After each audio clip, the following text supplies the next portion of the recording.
Imagine a sandwich with lettuce, tomato, cheese, mustard, mayo, and turkey. Now, take out the lettuce, the cheese, and the turkey. You are now left with a shitty sandwich. That is what a game is without music. Music is a main component of what makes a game enjoyable and even sometimes legendary. And without music, an entire genre of games wouldn't exist. Rhythm games would not exist without music.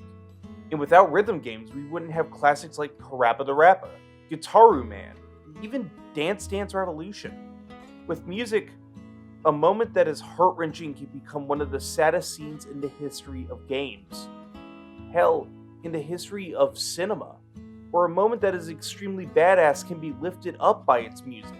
And today, I really want to discuss a few of these moments. I know that I will be missing a ton, and I knew that I couldn't get to all the big ones. But I also wanted to put some of my favorites down. And yes, many of these are spoiler heavy, so be ready. Let's go!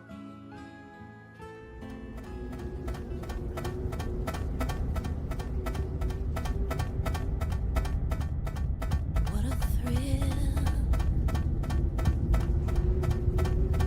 Darkness and silence through the night. Yeah, you should have expected this one. From Metal Gear Solid 3 Snake Eater, I have two moments using the same song. The main theme of Snake Eater, Snake Eater. When an entire generation sees a large ladder, one of the first jokes brought up is this exact moment. And that's why this moment is so important. While it may be silly and offbeat for a stealth game, it also gives the player a moment of reprieve, punctuating how far you've come and also how much further you have to go. This moment is about halfway through the game, so it definitely feels poignant and builds up the atmosphere of the game. And then, the final boss using the exact same theme, but this time with the band behind it. It's a fight between mentor and student, and the music swells as you overcome the boss, eventually becoming Big Boss. A beautiful and powerful moment, and one that lives on for generations of fans.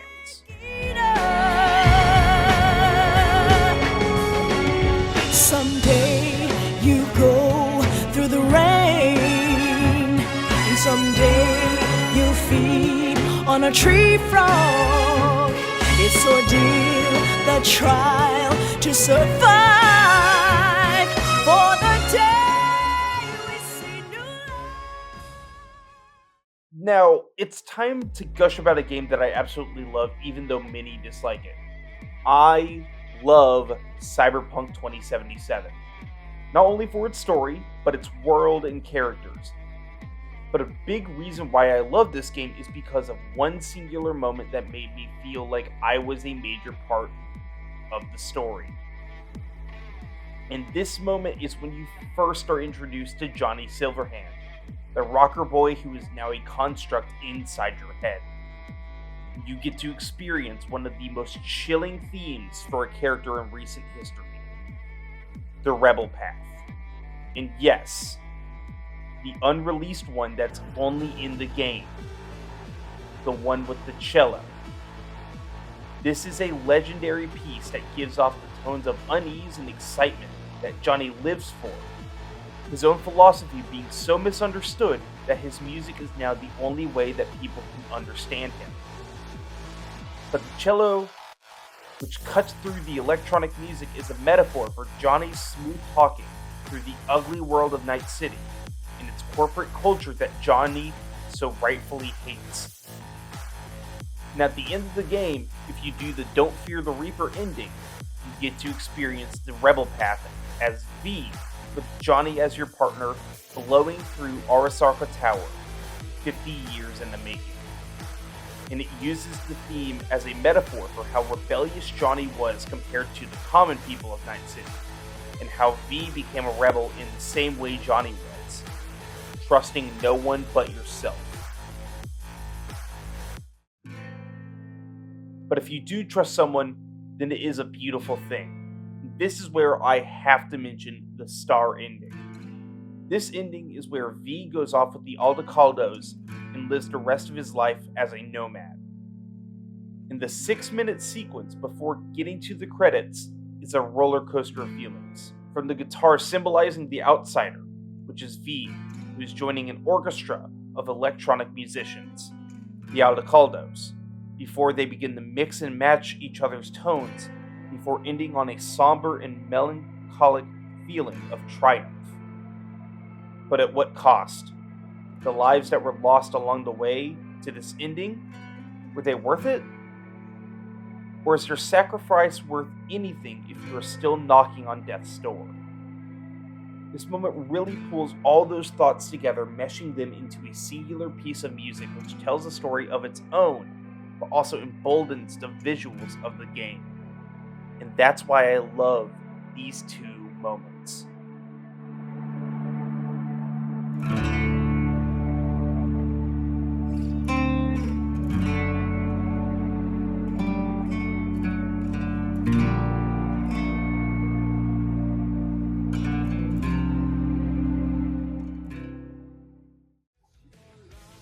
Now, musical moments don't have to be emotional. If they bring something new to the front, I'm there for it. And that's where I learned about Herald of Darkness. This moment was something I saw even before I ever touched Alan Wake 2. And it captivated. Like, how the hell did we get to this point, you know? What was the boardroom meeting like when they pitched this? Like, this is not something we have ever seen before. An interactive musical sequence has been done before, yes, but never to this extent. This entire sequence is 20 minutes long, and the song used is 14 minutes long. This moment was memed on for months, used in basically every single interview or review, and even made the internet go crazy when they did this entire sequence at the Game Awards.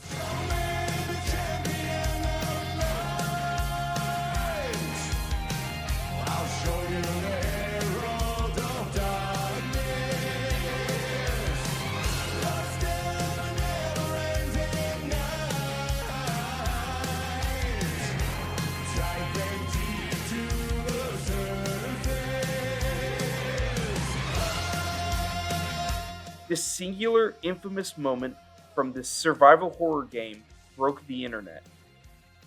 And that only happens like maybe every 2 to 3 years. So it's very, very important.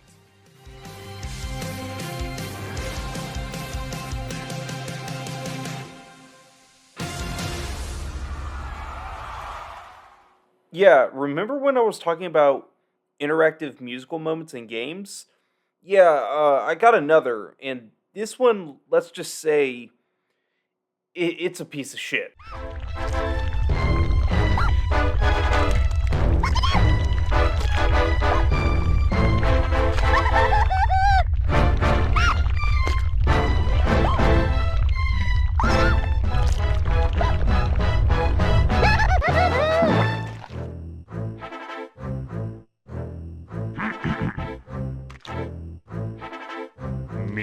Me. I am the great mighty Pooh, and I'm going to throw my shit at you. A huge supply of tish comes from my chocolate starfish. How about some scat, you little twat? There's not much I can say about this moment that hasn't been already said. It's unique, it's revolutionary, and it's one of the funniest moments in a game chock full of funny moments. And it really shows that you can't really do this sort of stuff in games nowadays without people looking at it and saying it's cringe or forced. It takes a certain mindset to literally pitch a game about a drunk squirrel trying to find his way home from the pub with references to Saving Private Ryan, The Matrix, and Aliens, and put an operatic scene pile of shit in the middle of it, with a fight consisting of you throwing toilet paper into its mouth.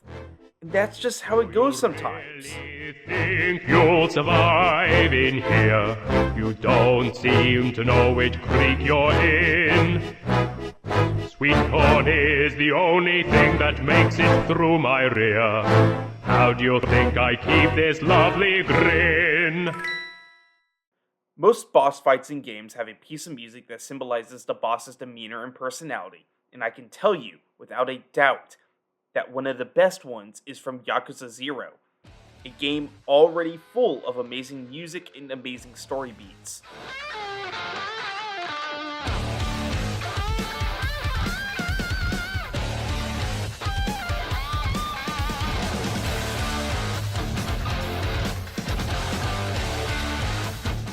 And that brings me to the exact moment I knew this series would become one of my favorites. Yakuza's second fight in the sewers.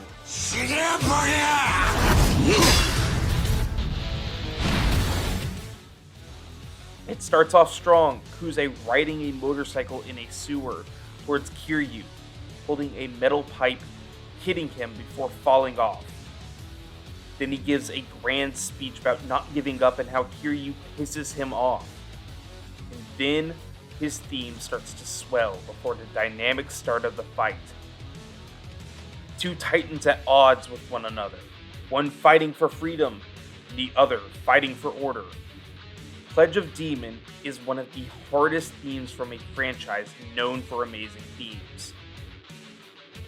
And the fact that both characters have different definitions of what a true Yakuza is, and it differentiates their fighting styles.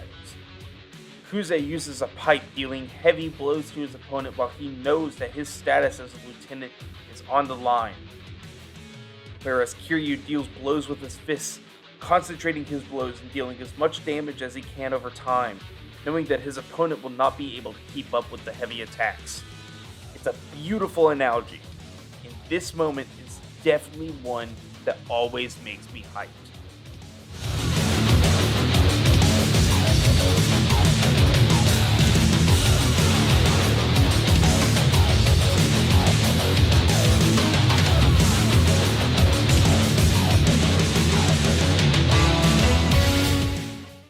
Now, for many, RPGs hold some of the highest marks for musical moments in video games.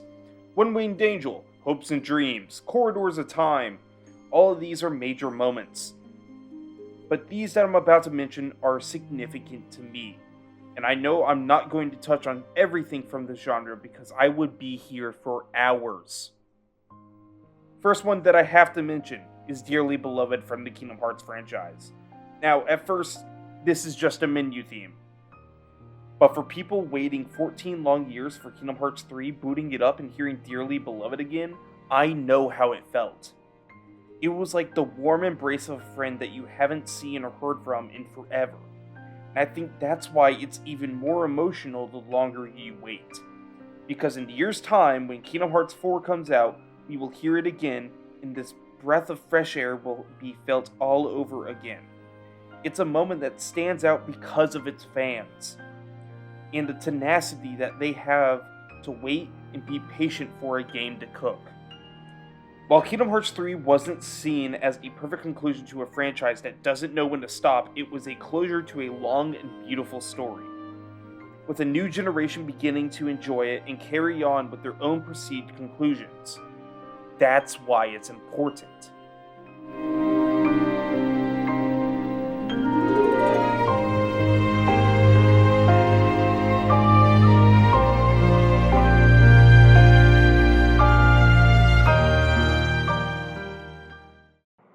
Another series that I have to mention, or I may be skewered, is the Persona franchise.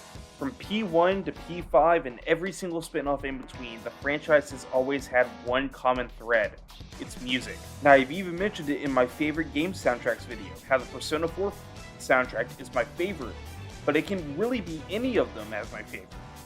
From Persona 3 with Changing Seasons, Want to Be Close and Burn My Dread, to Persona 5 with Last Surprise, Life Will Change and Beneath the Mask. This franchise has it all.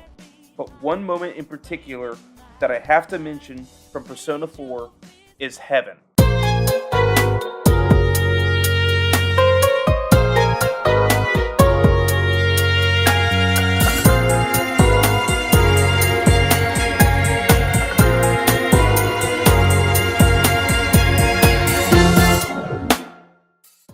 This dungeon theme had no right to be this good, but it did, and it knows what it is because of the context around its music.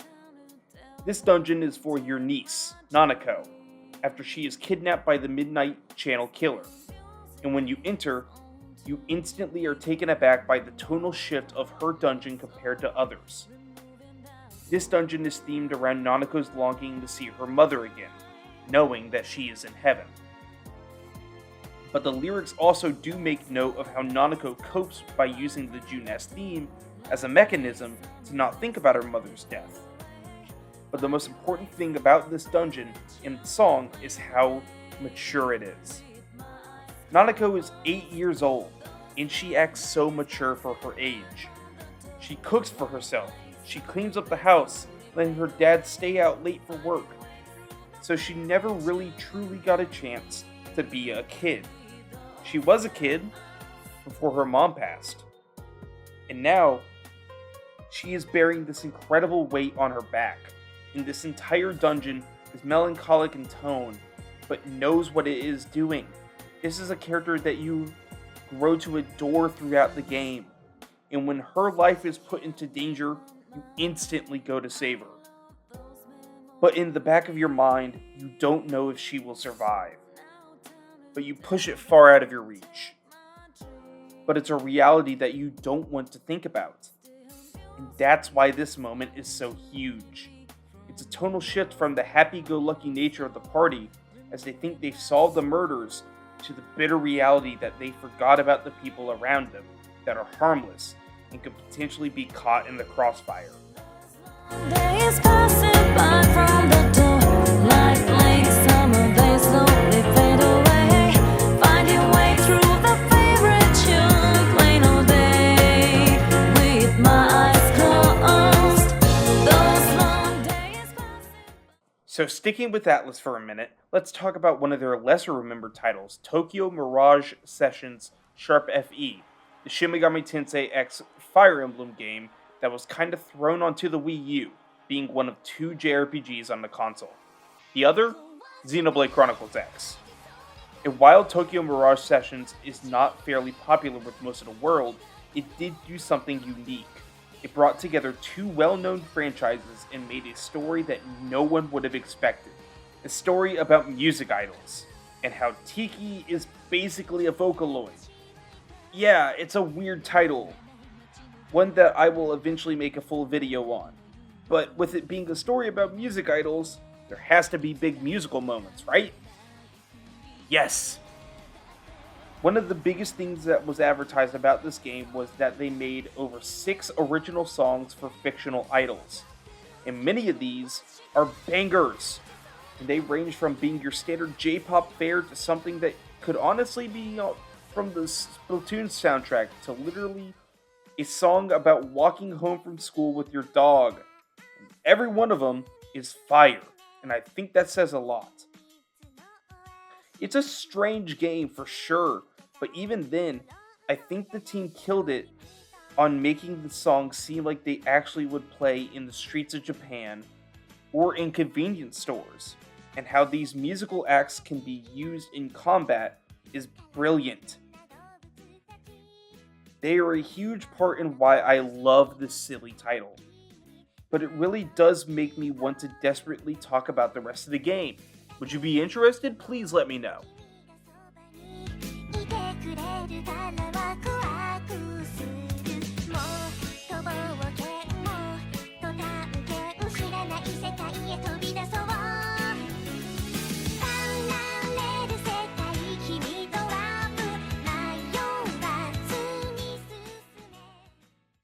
In the final mention of RPG music, for a while, I have to mention my favorite game, Xenoblade Chronicles.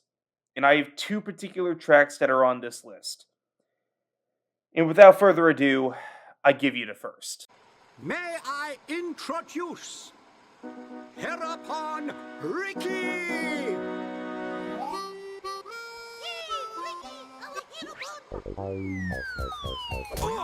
Watch out!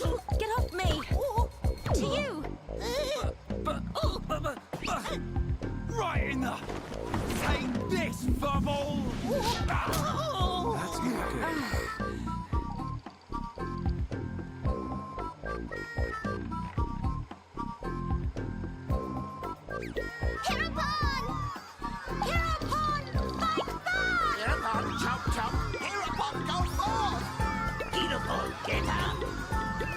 Hereupon make no one proud. Silence!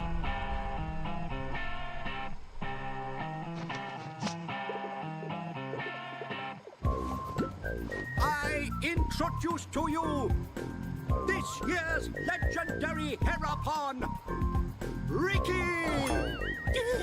This moment happens twice, and both times are glorious. One is introducing Ricky, the Hereupon, and the other is for when you get to see how the army of Colony 9 functions.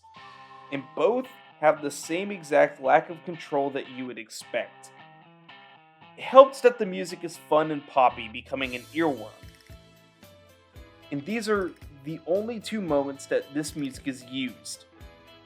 And both are tens of hours apart. And that's what makes me laugh. The unserious nature of this piece of music makes me laugh as it is used for comic relief, which is understandable, but it's also just a bash to the senses, especially after the amazing music you hear when you are walking back to the colony. But when the song is used to introduce Ricky, it's a shock since the song hasn't been used in over 20 hours at this point. But its use is both comedic and also a strong message as to what kind of character Ricky is. He is the backbone behind the party. His personality is that of a dad, because he is a dad. He understands the trials that life sets before him, and his theme is both a good sampling of his humorous and his protective sides, and it works so well. But another piece of music from this game is called Once We Part Ways, which is like Ricky's theme, which is used multiple times, but one time is at the beginning of the game, and the next is at the end of the game. Specifically, I will be talking about the moment at the end of the game where it is used. So for context, one of your party members, Charla, was engaged to a man named Godot, who then disappeared. Throughout the story, you learn about certain Mechon, the face models, that use Homs as hosts, not allowing the Monado to damage them.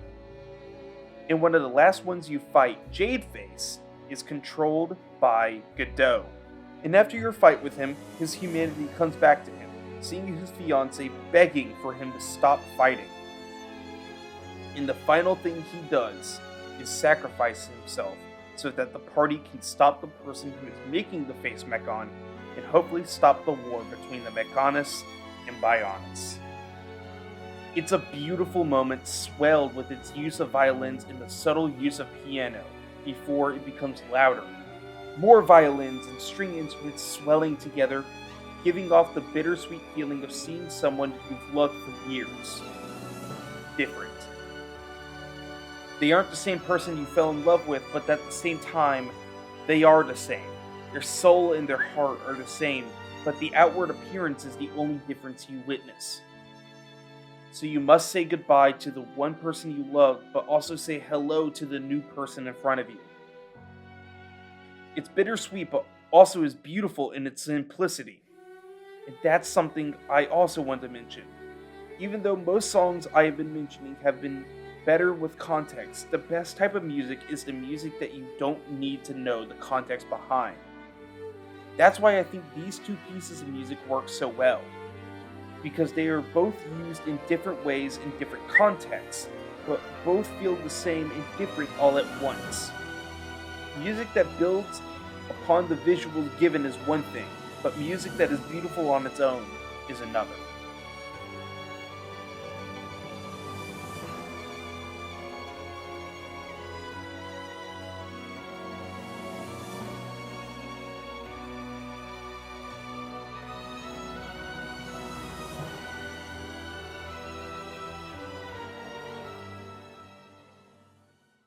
Now, this next selection of moments are all because of their uses of licensed songs. Up to this point, I've avoided mentioning games that use licensed music. Games like Guardians of the Galaxy, Metal Gear Solid 5, Brutal Legend, the list goes on. But these games that I'm about to mention use these songs in both gameplay and also for major story moments that make the story feel more alive. Like, for instance, The Last of Us Part 2.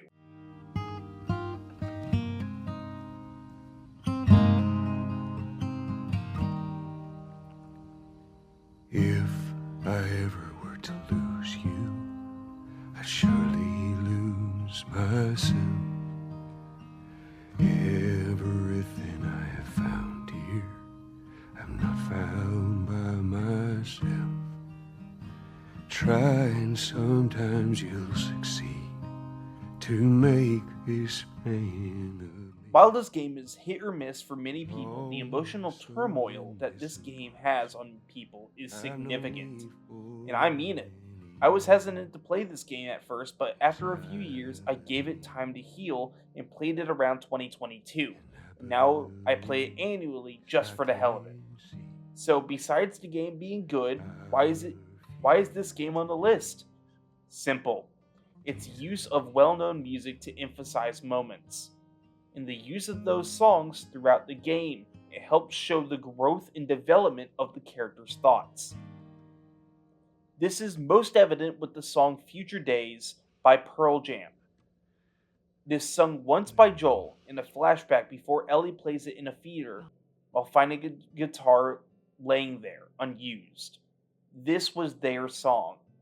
The song that displayed their affection for one another even though the damage that Joel did to Ellie was done. When Ellie plays it at first, this is the only thing she has that is something of significance to her. Everything else from Joel she learned was violence and hatefulness. This was the one tender thing she had from him. And when Abby took him from her, the only thing she had left was that song and memory. And when Abby took her fingers away, the only thing left was the memory, but not the experience.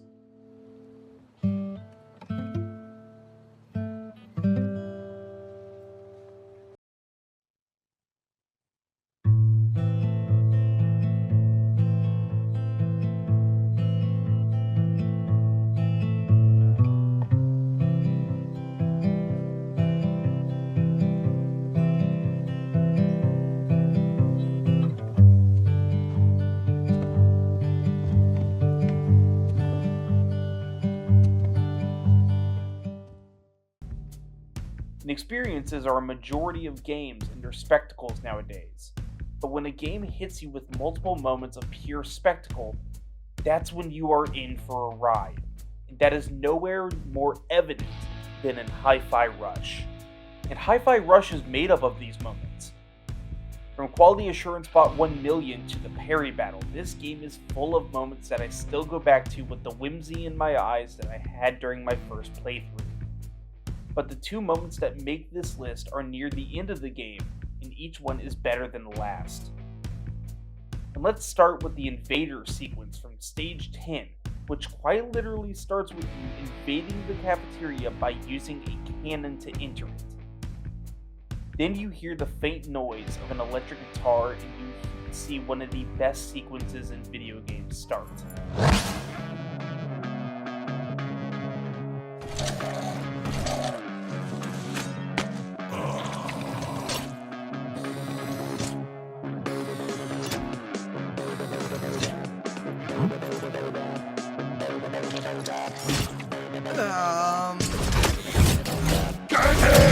Crap. This entire section is based off the music by The Prodigy called Invaders Must Die, and it works in both gameplay and story. It is truly one of my favorite moments from this game, but the one that takes the cake is the whirring section from Stage 11.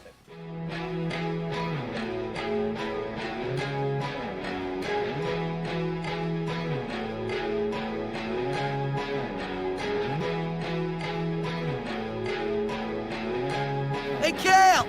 We got beef! Okay, screw this. Do what you need to do, just stop them.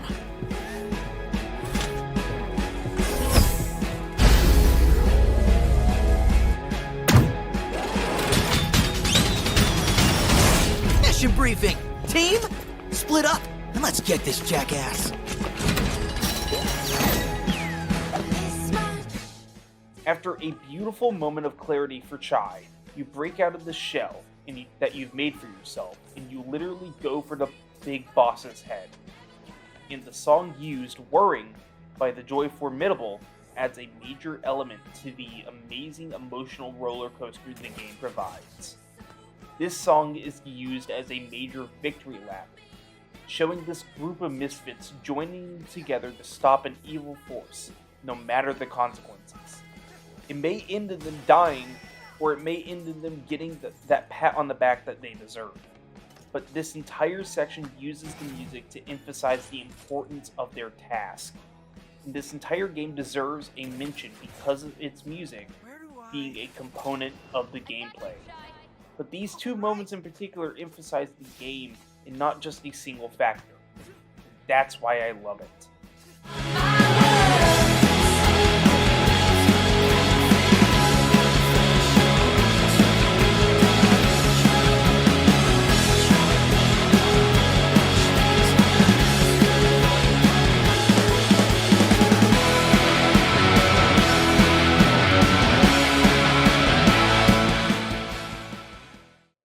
And the final game with licensed music I have to mention is Death Stranding. While some hate it, others love it. I find this game intriguing and beautiful while still being frustrated and boring at times. But this game does have moments that resonate with me forever. And the first moment from this game is actually the opening sequence to the game. Once there was an explosion, a bang which gave birth to time and space. Once there was an explosion, a bang which set a planet spinning in that space. Once there was an explosion, a bang which gave rise to life as we know it. And then came the next explosion. Rain, heavy clothes, dirty eyes, sweaty clothes, the routine that I've learned to understand and know. Using low roars Don't Be So Serious, it paints a bleak picture of what the setting and atmosphere of the world is. It's bleak, it's dark, but it has its shining moments. The music takes a backseat for story, but once you actually begin to play, the music picks back up, going deeper into its melancholic tone and sound, still filling you with pride for the journey that you're about to embark on. And that makes this moment so special. But the best moment from Death Stranding happens about 7 to 10 hours in, as you head to Port Knot City, having passed through a major area of BTs, nearly losing all of the progress you've made, your BB unit probably dying, Sam being exhausted, to hearing the opening riff to Asylum for the Feeling by Silent Poets.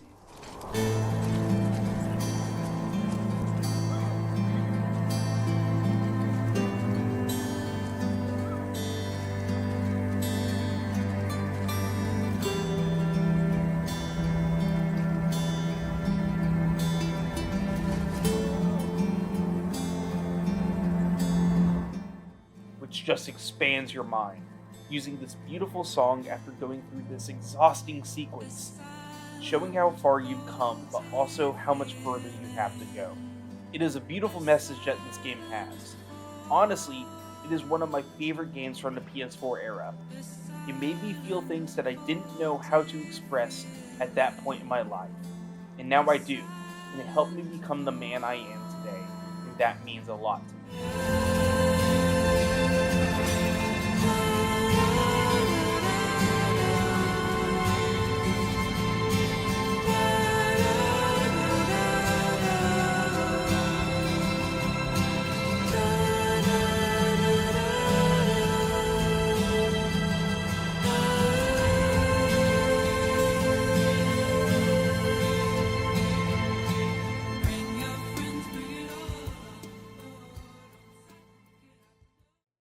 Alright, now back to some more fun games with fun musical moments. None of the sad crap.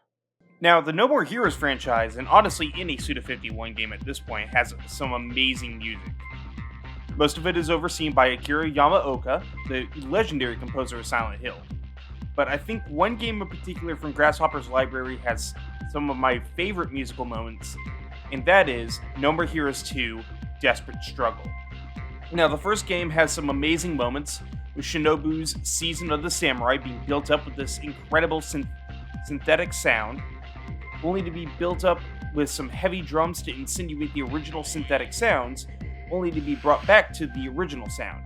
Or, Bad Girls Pleather for Breakfast, a bombastic change from the previous song, being very grimy and dirty, a voice whispering dirty words into your ear, the grime and mud building on your soul, desperate to get out of this uncomfortable situation. But because she is one of the most difficult bosses in this game, you will hear this theme over and over again, the grime and sweat building up every time. Or even Henry's battle theme, We Are Finally Cowboys, a song with beautiful guitar riffs and synth leads that builds the feeling of two titans battling for the love of the same lady. The guitar repeating its same points over and over again before the mood shifts, the synth understanding the words the guitar speaks before they intertwine, coexisting in a world with few words. Then in the finale of the song, a beautiful guitar solo bursts forth, revealing the true winner of the argument that ached us forever. It's a beautiful analogy for the plight Travis falls into. Is all this death worth it? Is my killing worth all this pain? Was this just for revenge? The No More Heroes 2 hits us with some classics.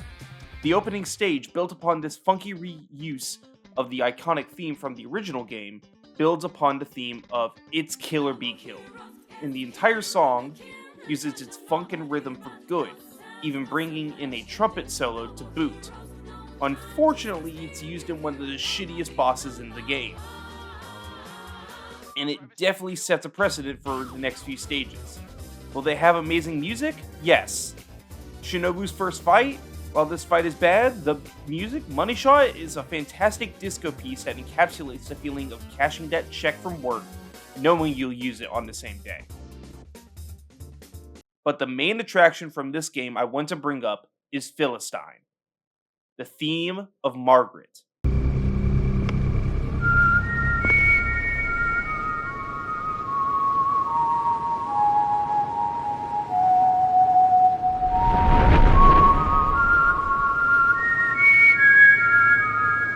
You know this song?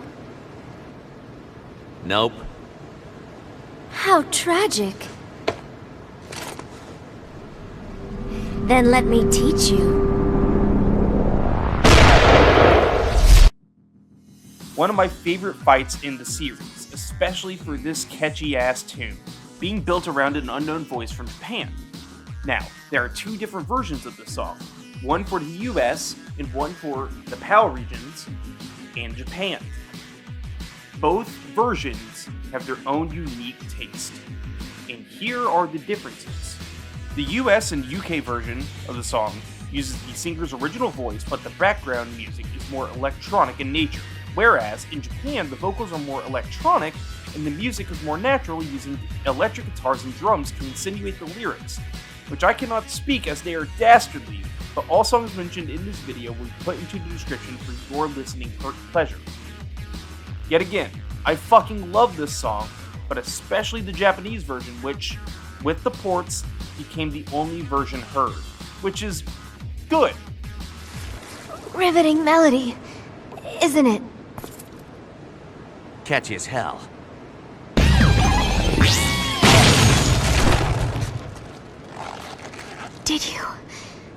Did you memorize the song? 100%. That is so sublime. So, when I was working on just what games and songs to even put in this list, I always felt like I was missing something, until I found it. And here's what I was missing.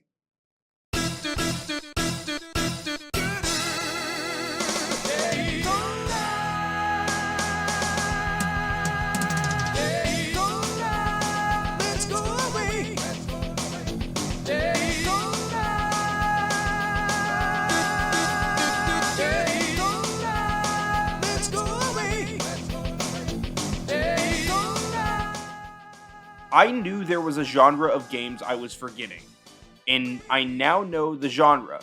90s arcade racers with badass soundtracks, like Ridge Racer Type 4, Daytona USA, and of course, Sonic R. Jazz and funk beats with vocals that are so out of place yet so needed, bringing together a sound unlike any other. And these 3 games really brought that sound together and made it their own. Ridge Racer really took it far with its game, Type 4, changing its entire tone from the standard racing soundtrack heard in most arcade classics to a more funky and fresh sound, ultimately creating its new aesthetic, which brought it much acclaim even until its last console entry in 2012. The last entry in the series was 2016, and since then has only been brought back with virtual console titles for PS4 and PS5. But with Sonic R and Daytona USA, the only way to experience both of these is on their original consoles or arcade machines. Daytona USA 2 is included as a minigame in Like a Dragon Gaiden, but that's as close as we shall get.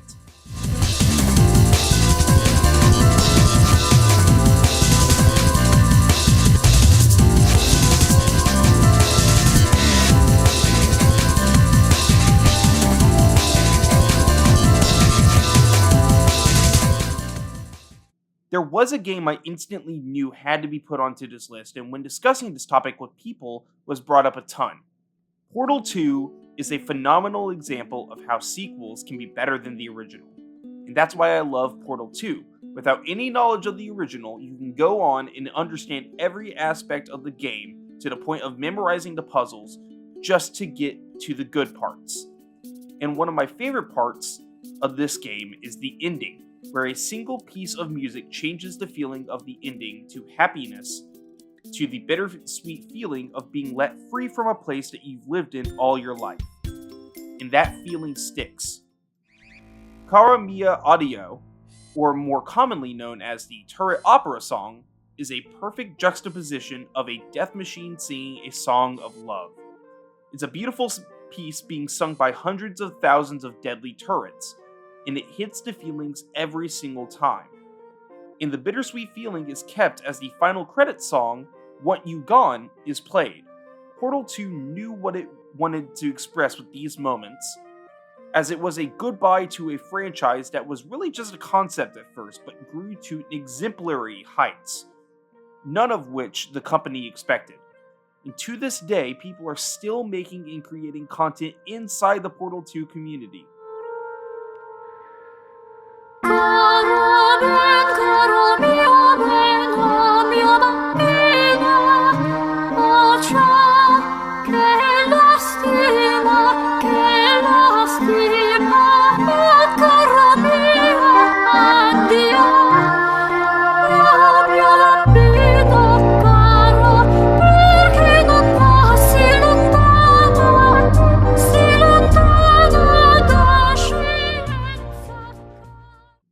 And for the final moment of this video, I am going with an often forgotten PS2 game that was so notorious for being strange, out of place, yet held one of the greatest hits of all time for a rhythm game.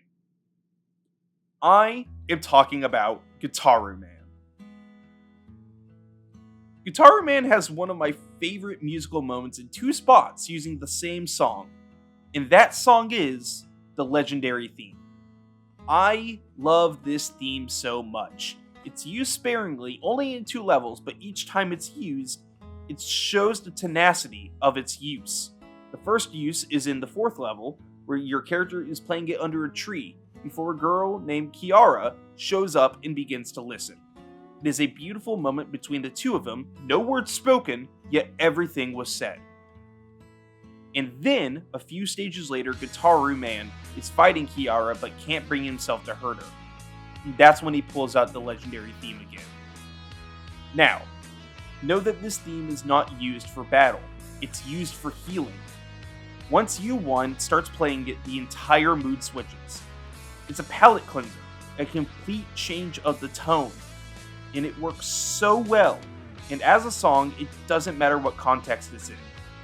It just works. And that's why it is the best theme of any game. And I will stand by that.